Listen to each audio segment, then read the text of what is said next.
សេចក្តីត្រេះរិងរបស់ខ្ញុំថាតើនៅពេលណាខ្ញុំបានថ្វាយទៀននៅប្រាសាទថ្មីតាមទ្រព្យដែលមានជាវិហារទានថ្វាយចំពោះសង្ឃសេចក្តីត្រេះរិងរបស់ខ្ញុំថាតើនៅពេលណាខ្ញុំបានអូនអងថ្វាយក្រែ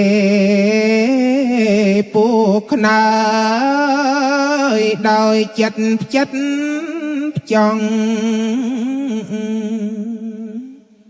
ថ្វាយចំពួកសង្ឃដែលគង់ក្នុង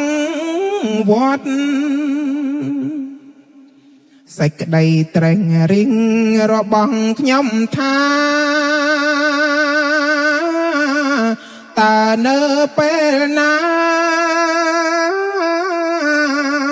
ខ្ញុំបានថ្វាយផុតផ្សំដោយម៉ាំងសាំងធ្វើដោយម៉ត់ចត់សាំងឡាកាំងផាត់ជាអារទានសេចក្តីត្រេះរិងរបស់ខ្ញុំថាតើនៅពេលណាជួបព្រះទ្រង់ញៀនព្រមទាំងព្រះសង្ឃសត្វធាខ្ញុំមានថ្វាយជ័យវរង្ទៀន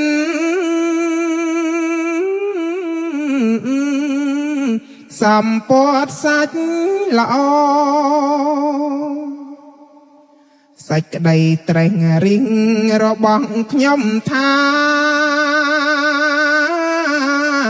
តើនៅពេលណាជួបសង្ឃបវរថ្វាយភេសជ្ជៈ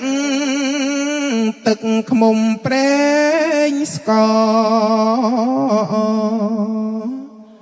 ទឹកដោះក៏ល្អ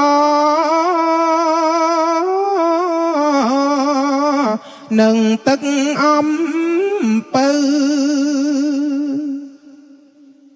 មកដល់ឥឡូវខ្ញុំបានស្រេចបាច់គ្រប់មុខសម្រេចអត់មានសល់នៅខ្ញុំបានធ្វើទានកប់ទុកយ៉ាងជ្រៅក្នុងដំ